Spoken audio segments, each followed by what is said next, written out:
Hello, everyone. Welcome back to the Matt and Sarah podcast. I'm Matt. And I'm Sarah. Hello, hello. Welcome, everyone. We are so happy you are here with us today. Yes, if you are new here, welcome. This podcast is for people who are learning English.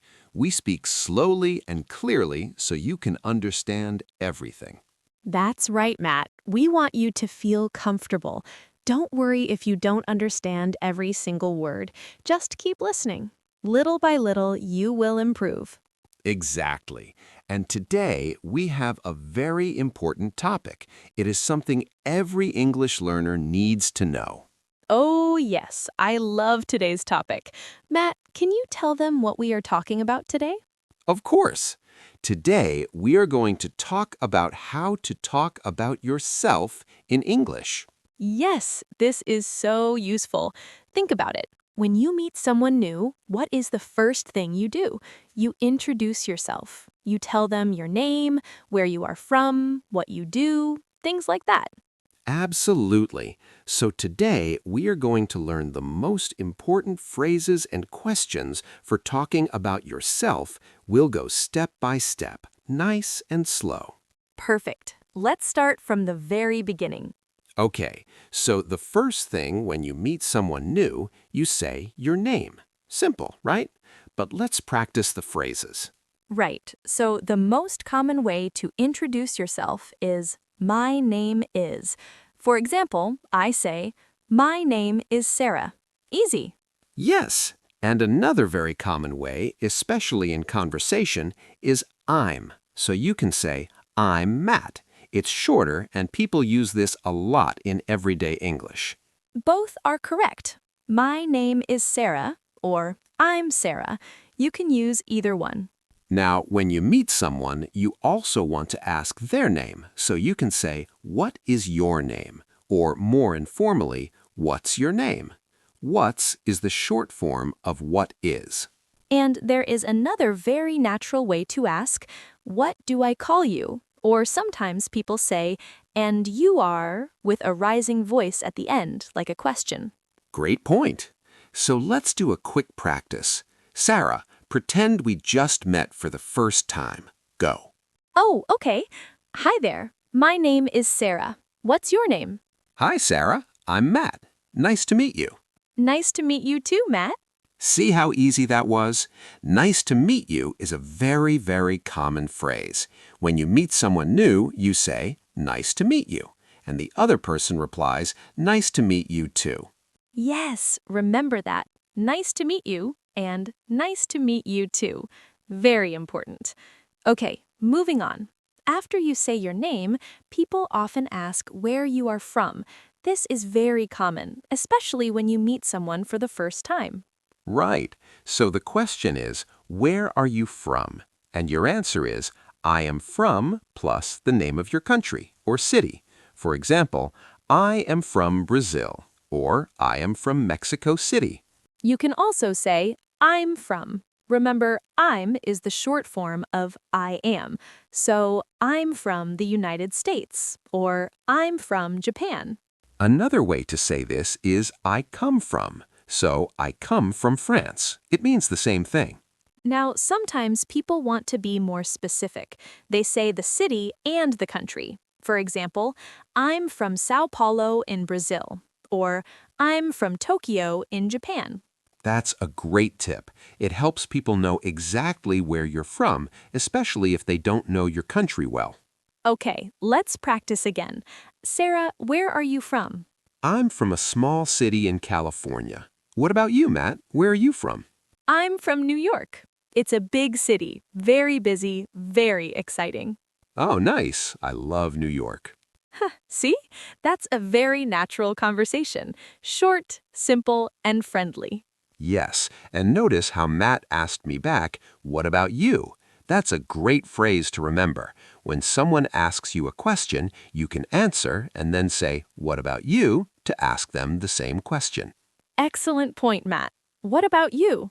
Write that one down. All right, let's talk about age now. In English, the question is, how old are you? And you answer, I am years old. For example, I am 25 years old, or just I'm 30. That's right.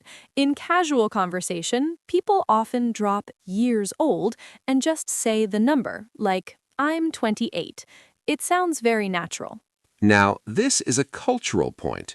In some countries, it is very normal to ask someone's age, but in English-speaking cultures, especially in the United States, it is sometimes considered a little personal to ask an adult's age. Yes, Sarah is right. If someone doesn't want to answer, they might say, I'd rather not say, or just laugh and change the subject.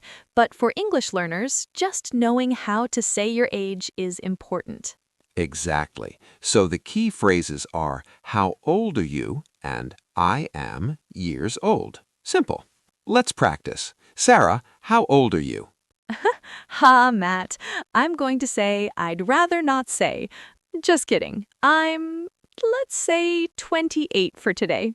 Ha, great answer. And I'll say I'm 32. See? Easy. Now we are going to talk about jobs. This is a very common topic in conversation. When you meet someone, people often ask what you do for work. The question is, what do you do? This is very common and a bit informal. It means, what is your job? You can also hear, what do you do for a living? For a living means for your work, for your money. And another option is, what is your job? Or what is your profession? Those are a little more formal. To answer, you say, I am a plus your job. For example, I am a teacher, or I am a doctor, or I am a student. Notice we say a teacher, a doctor. We use a before the job title. That's important in English grammar. Yes, I am a nurse, I am an engineer. And notice when the job starts with a vowel sound like engineer, we say an instead of a. I am an engineer. I am an artist. Great grammar point, Sarah. So a before consonant sounds, and before vowel sounds. And if you are not working right now, you can say, I am a student, or I am looking for a job, or I work from home. Let's practice. Sarah, what do you do? I am a language teacher. I teach English. What about you, Matt? I am a podcast host, and before that, I was a journalist. Oh, interesting. So you see, you can also talk about what you did before. I was a, past tense, means what your job was in the past. I am a, present tense, means your job right now. Perfect explanation, Sarah. Okay, let's keep going. Another very common topic is where you live. Not just where you're from originally, but where you live now. Right. So the question is, where do you live? And the answer is, I live in plus the city or country. For example, I live in London. Or, I live in a small town in Canada. You can also say, I live in the north of Spain, or I live near Paris. Using near means close to a city, but not exactly in it. And if someone asks, do you live alone or with your family? You can answer, I live alone, or I live with my family, or I live with my partner, or I live with roommates. Roommates means people you share a home with, but they are not family. Great vocabulary, roommates. That's a very useful word, especially for students. Let's practice again. Matt, where do you live? I live in New York, in an apartment in Manhattan. What about you? I live in Los Angeles, in California. I live with my cat. Your cat is your roommate. Exactly. My cat is my best roommate. Very quiet, doesn't pay rent, but still. That's a great sentence to remember, everyone. I live with blank.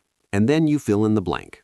Okay, let's talk about something fun now. Hobbies. People love to talk about what they enjoy doing in their free time. Yes, the question is, what are your hobbies? Or, what do you like to do in your free time? Or, more simply, what do you do for fun? And to answer, you say, I like to, plus the activity, or I enjoy, plus the activity. For example, I like to read books. I enjoy cooking.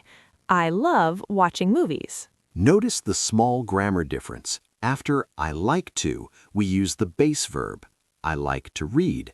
But after I enjoy, we use the verb with ing, I enjoy reading. Both are correct, just slightly different grammar. That's a great point, Matt. And you can list multiple hobbies. I like to read, listen to music, and go for walks. Use and before the last one in the list.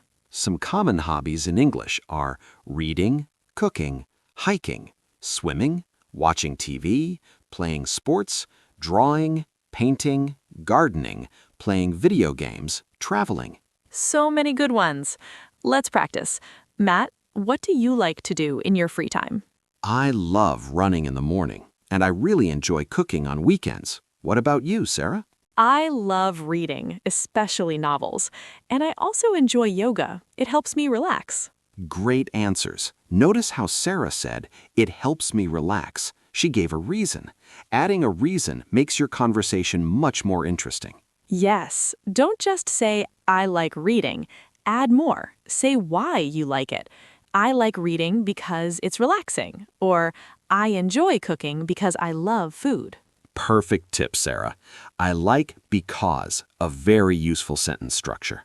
All right, everyone, let's talk about something very relevant to all of you listening, talking about your language and your English learning journey. Yes, people often ask, what languages do you speak? And you can say, I speak plus the language. For example, I speak Portuguese.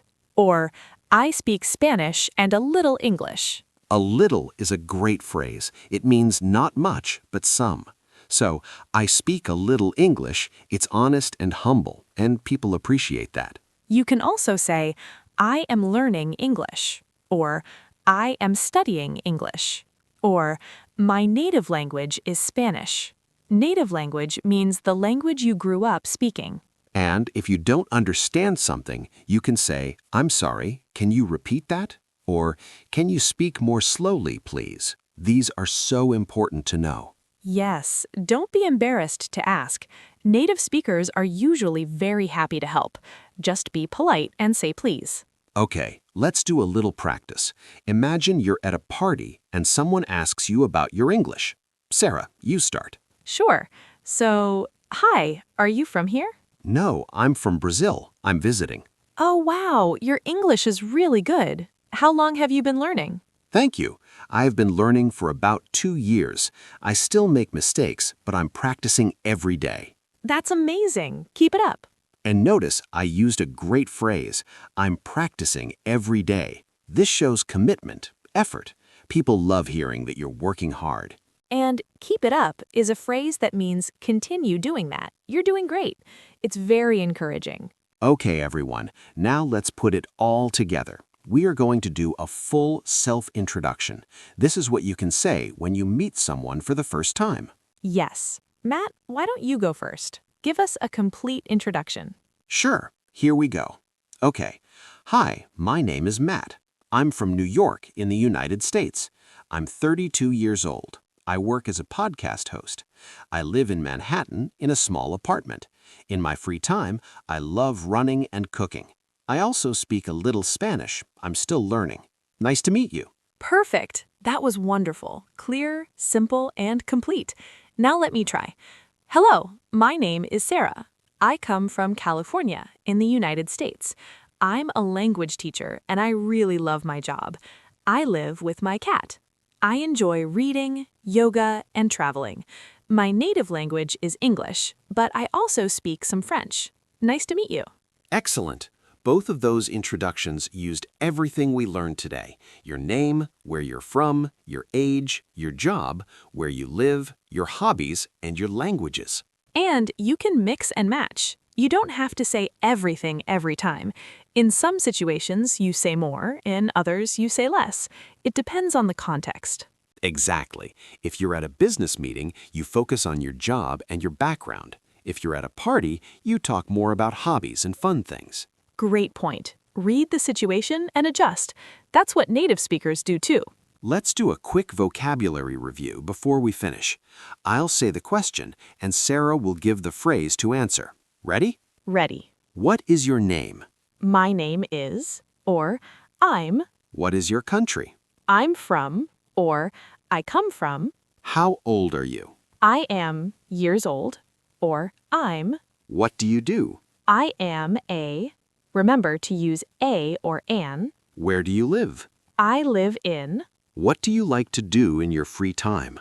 I like to, or I enjoy. What languages do you speak? I speak, or my native language is, and I am learning. Perfect. Those are your key sentences. Practice them, memorize them, and use them.